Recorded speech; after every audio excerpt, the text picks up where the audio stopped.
प्रिय छात्रों, माध्यमिक शिक्षा परिषद उत्तर प्रदेश प्रयागराज द्वारा बोर्ड परीक्षा 2023 की तैयारियां शुरू कर दी गई हैं। इसी क्रम में संभावित सेंटर लिस्ट की सूची जारी की गई है और विभिन्न जिलों के जिला विद्यालय निरीक्षकों द्वारा इससे संबंधित पत्र भी जारी कर दिया गया है। प्रयागराज का पत्र आपके सामने है, जिसमें समस्त प्रधानाचार्य अथवा प्रधानाचार्य, राजकीय, अशासकीय सहायता प्राप्त माध्यमिक विद्यालय, वित्तविहीन विद्यालयों को एक सूचना दी गई है और विषय है वर्ष 2023 हाई स्कूल इंटरमीडिएट परीक्षा हेतु निर्धारित परीक्षा केंद्र के संबंध में आपत्ति विसंगत को उपलब्ध कराए जाने के संबंध में। मैं पूरे पत्र को नहीं पढ़ रहा हूं, जिससे कम में आपको बता सकूं। केवल इसमें यह सूचना दी गई है कि माध्यमिक शिक्षा परिषद के शासनादेश संख्या इतने के तहत 19 अक्टूबर 2022 में दी गई व्यवस्था के क्रम में 2023 के हाई स्कूल और इंटरमीडिएट की परीक्षा हेतु परीक्षा केंद्रों की सूची जारी कर दी गई है। उक्त निर्धारित परीक्षा केंद्रों का अवलोकन कर जो भी आपत्ति या विसंगतियां पाई जाती हैं, उसे दिनांक 15/12/2022 तक उपलब्ध कराए जाने के निर्देश दिए गए हैं। इसके पश्चात प्राप्त विसंगत पर कोई विचार नहीं किया जाएगा और इससे संबंधित सूचनाएं ईमेल पर और हार्ड कॉपी के द्वारा संबंधित जिला विद्यालय निरीक्षक कार्यालय को उपलब्ध कराया जाना है। इस तरह का पत्र है, यानी यह जो परीक्षा केंद्र आया है ये संभावित है। इसमें यदि कोई कमी है तो आपत्ति की जा सकती है और यह सेंटर बदल भी सकता है, यह पत्र कहता है। सेंटर लिस्ट कैसे है आइए उसे भी देख लें एक निगाह में।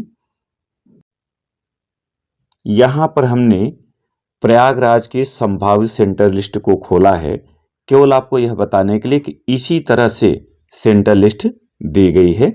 यहां आप देखेंगे तो यहां किनारे आपको दिखाई देगा एग्जाम ईयर 2023, ठीक, प्रपोज्ड सेंटर लिस्ट, ये संभावित सेंटर लिस्ट है। और यहां जो आप देख रहे हैं जैसे HIGS लिखा है, यानी हाई स्कूल, 5 से 10 आप जिसे देख रहे हैं 1 किलोमीटर की दूरी है उन विद्यालयों के बीच जहां सेंटर बनाया गया है। आगे जो आप ये देख रहे हैं यहां C का तात्पर्य वित्तविहीन विद्यालय से है, U का अर्बन से है, M का मेल से है। इसी तरह से और जगह देखेंगे तो कुछ और चीजें आपको अलग अलग मिलेंगी।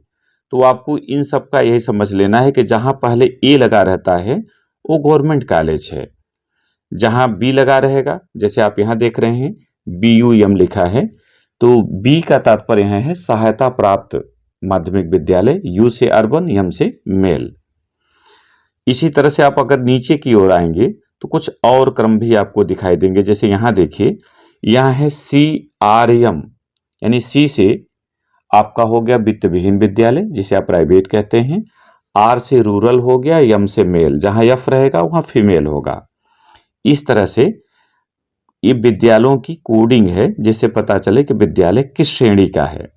उसके आगे अगर आप देखें, जैसे यहां आप देखना चाहें तो आगे को विद्यालय का कोड दिया हुआ है, फिर विद्यालय का नाम दिया हुआ है और फिर उसके अंत में कितने बच्चे हैं, ये परीक्षार्थियों संख्या, और मेल हैं या फीमेल, यानी F लिखा हुआ है तो ये फीमेल हैं।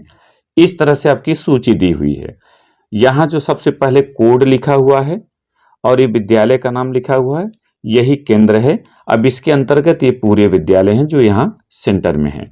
तो आप इसे डाउनलोड करके देख सकते हैं कि हमारा विद्यालय किन किन विद्यालयों के सेंटर को लिया है या हमारे विद्यालय का सेंटर किन किन विद्यालयों को गया है।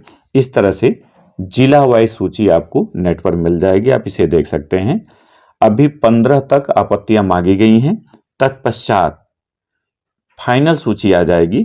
फाइनल सूची आते ही आपको लिंक उपलब्ध करा दी जाएगी, जिससे आप देख सकेंगे कि आपका सेंटर कहां गया हुआ है। इस भाग में इतना ही। जैसे ही फाइनल सूची आती है फिर आपसे रूबरू होंगे एक नए वीडियो के साथ। बहुत बहुत धन्यवाद।